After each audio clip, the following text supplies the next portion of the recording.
New reporting on what to expect at tomorrow's January 6th committee hearing. According to the Washington Post, the committee plans to show footage of Roger Stone, recorded in the weeks before the Capitol attack by Danish documentary filmmakers. And those filmmakers join us now. Director and producer of A Storm Foretold, Christopher Goldbrinson. And also with us is the director of photography for the documentary, Frederick Marbell. Thank you very much for joining us this morning.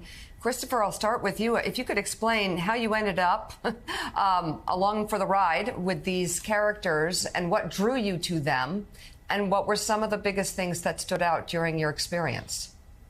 Well, that's a lot, but I think like people all over the world, we looked at the election in 2016 in the United States, dumbfounded, trying to understand what was happening in the world's largest modern democracy. And that was our starting point. We wanted to try and understand this movement that was emerging. And we decided to look up Roger Stone because he has been with Trump for 30 years. And if anybody signifies and identifies with this movement, we saw it as Stone. Yeah, so we've got a clip here where we hear Roger Stone calling for political violence. Let's take a look at that and then we'll talk.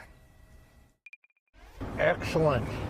The violence. The voting. Let's get right to the violence. Let's get right to it. Shoot to kill. See an Antifa? Shoot to kill. Come. Done with this bull. So give us a context of that clip, if you will.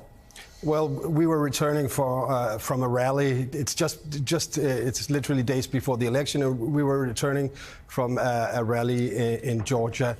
And as I think most people recall, the days before the election were extremely tense.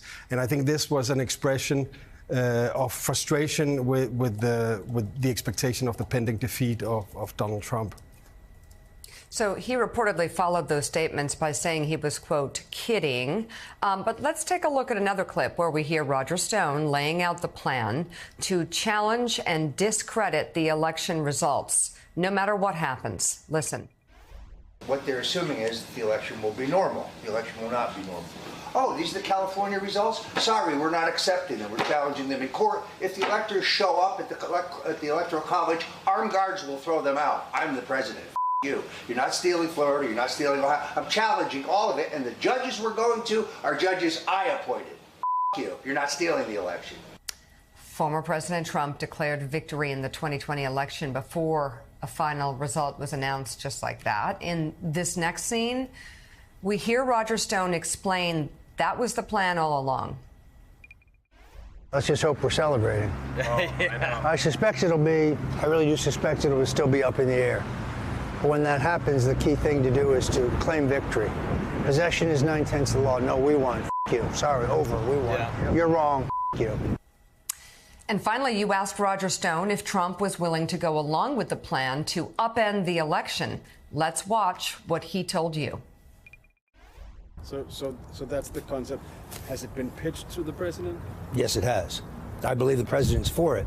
The obstacles are these lily-livered, weak-kneed bureaucrats in the White House counsel's office, and now they must be crushed because they've told the president something that's not true. So, Frederick, what was your understanding about how close Roger Stone was during those weeks, those important months up to and after the election to Donald Trump? Did he really have his ear? Was he helping, along with Steve Bannon and others, to push this idea on President Trump? How often were they talking when you were around? He didn't communicate directly with Trump while we were together with him, but you could sense that he was communicating a lot with aides around the Trump campaign. We were with him when he launched Stop the Steal on January 5th, where he was communicating with Michael Flynn and other more fringe characters. But I know that he was also communicating directly with people on the campaign. So, Frederick, let's talk a little bit about Stone there. He's remarkably candid there. He's just flat out saying it. This is what we're going to do. Stone is obviously this very flamboyant political character. He's been in Trump's life for a really long time. Did you have any sense at all that while he was talking to you that he knew what he was saying was wrong or illegal, or did he just feel like this is the power of the president, we can strong arm our way to staying in office? I got a sense that he thought that they could get away with it, and they were in the right to do it. But he has this, as with Trump, they have this sort of win at all cost mentality. So I don't think that they take those things into account, to be honest.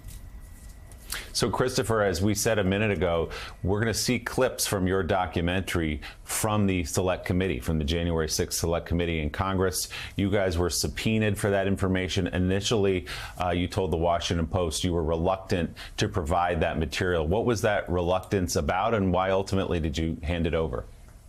Well, I think as journalists, our starting point is to stay in our own lane. There's a political sphere, there's a law enforcement sphere, and then there is journalism. So that was where our hesitance came from. But of course, when you receive a subpoena from the United States Congress, it's something you take very seriously. And I think their work has been, I think you cannot overstate the importance of the work they have done and the success they've had with uncovering what really went off. So for me, it was impossible to defend, not to contribute when we had material that could help them solve their objective. Yep. Christopher Gulbranskin and Frederick Marbell, thank you very much. The documentary, A Storm Foretold, is expected to be featured in tomorrow's January 6th committee hearing. Thank you for coming on the show this morning.